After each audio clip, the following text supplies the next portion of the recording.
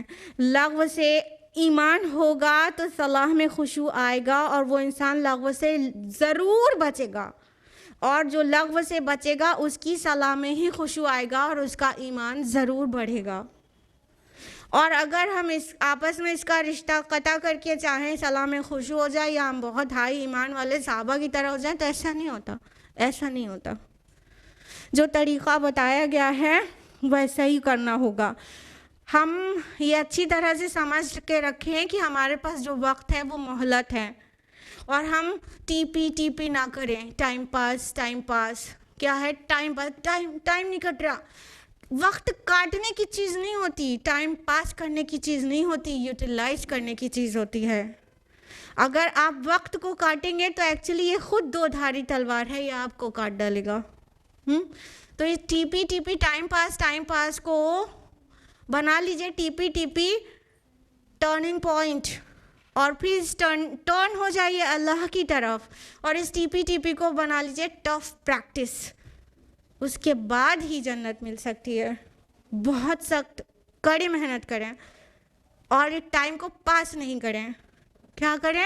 اس کو یوٹیلائز کریں اور جان لیجئے کہ ڈیسٹینیشن صرف دو ہی ہے، جنت یا جہنم، بیچ کی کوئی جگہ نہیں ہے. اگر آپ کے پاس فری ٹائم ہے تو ایسا نہیں ہے کہ آپ جنت میں جانے کے کام نہیں کر رہے ہیں، بلکہ آپ جہنم میں جانے کا کام کر رہے ہیں جب آپ کچھ بھی نہیں کر رہے ہیں تو بھی. کیونکہ اس ٹائم میں آپ کچھ پروڈکٹیو کر سکتے تھے.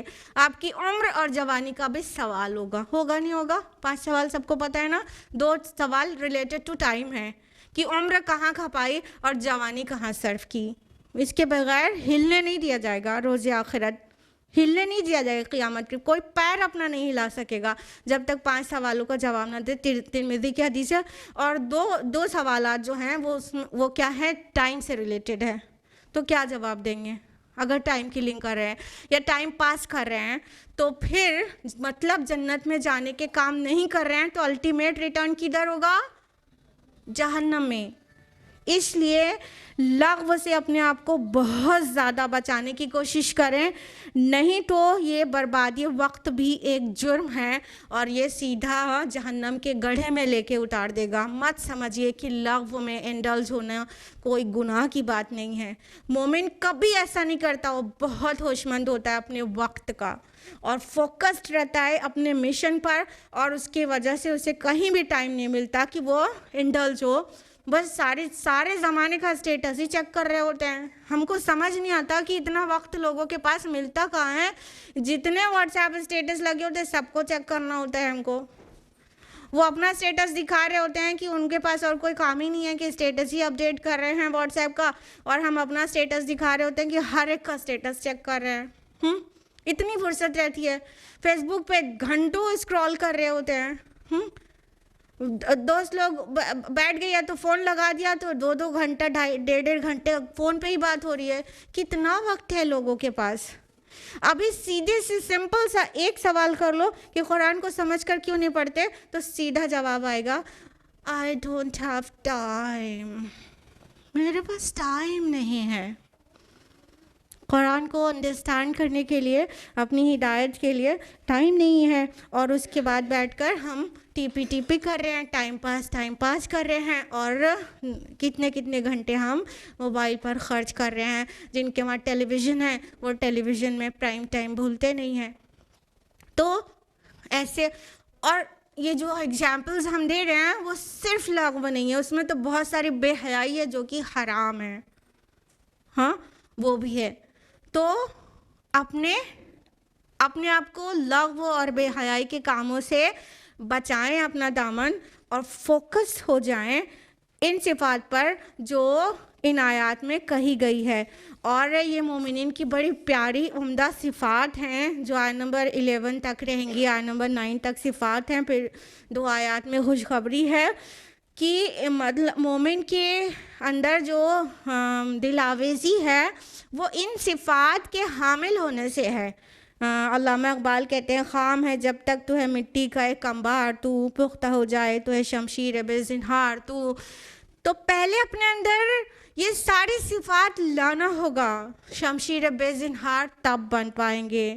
اور کہتے ہیں فرشتے کہ دلاویز ہے مومن، تو مومن دلاویز تب بن پائے گا جب یہ قرآن نے جو صفات بیان کی ہے اس کو اپنے اندر انسٹل کرے.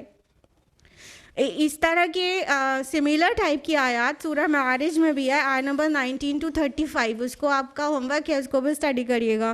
یہ آپ کا درس میں چلتا رہے گا اور سورہ معارج کو آپ اسٹڈی اپنے آپ کر لیجیے گا.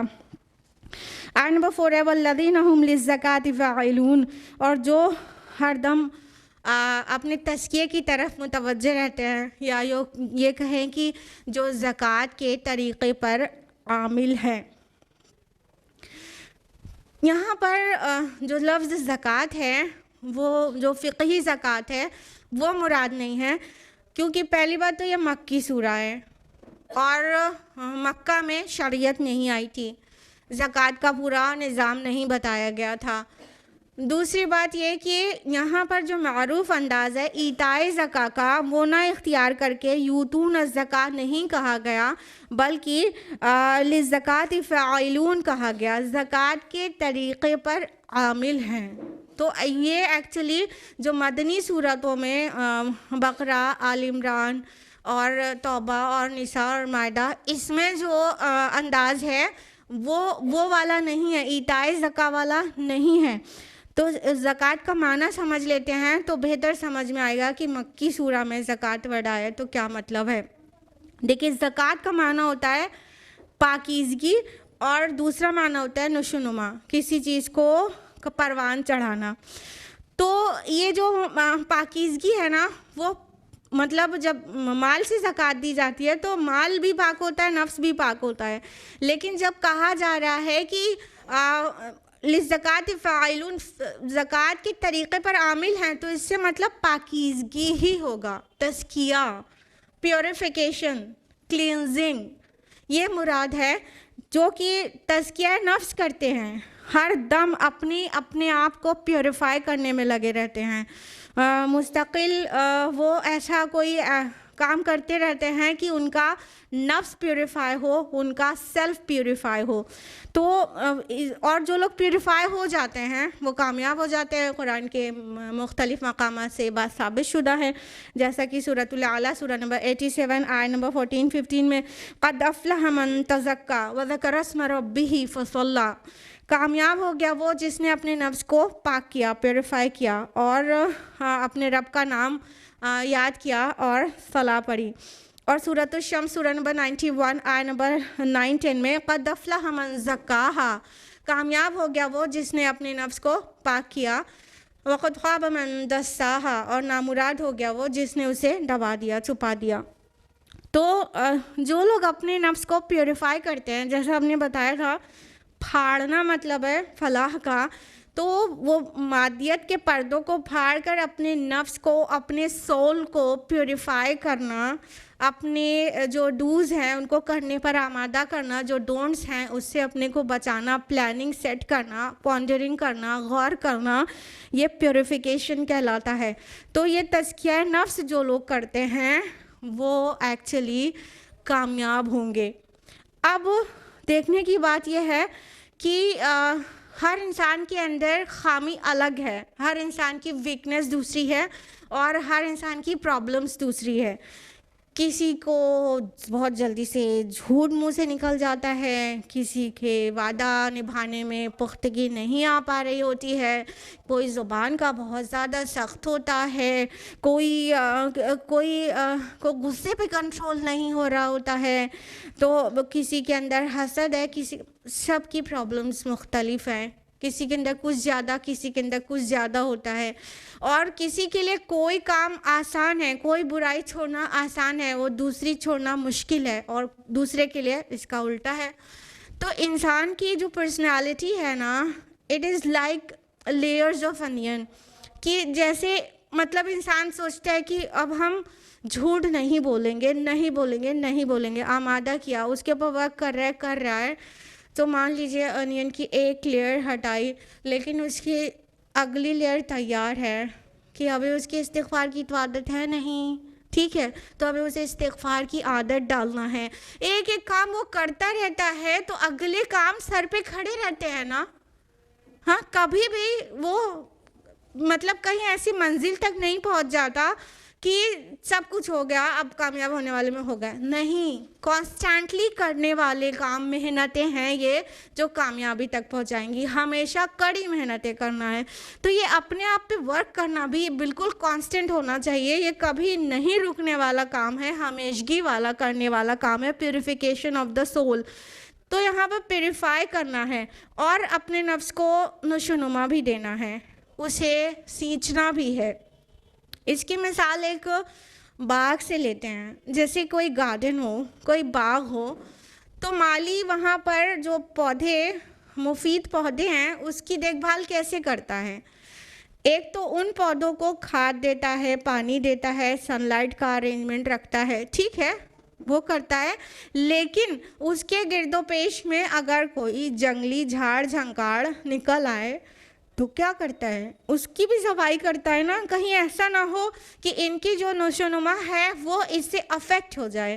یہ سن لائٹ لے لے, اس کو پوری لائٹ نہیں مل پائے, یا یہ سوائل میں سے زیادہ نیوٹرینٹس یہ کھینچ لے جائیں, مین پودا جو جس کی وہ دیکھ بھال کر رہا ہے اس کو کم ملے, تو وہ جھاڑ جھنکاڑ کو بھی کاٹتا رہتا ہے. تو دو طرح کے کام ہو گئے نا. ایک تو صفائی, جھاڑ جھنکاڑ کو کاٹنا, صفائی کرنا. دوسرا پودے کو نرشمنٹ دینا اور اسے اس کی اچھی گروتھ کے لیے جو بھی ریکوائرڈ چیزیں وہ دینا. دونوں چیز, یہ دونوں کام نا, یہ دونوں ہی کام زکوٰۃ کہلاتا ہے.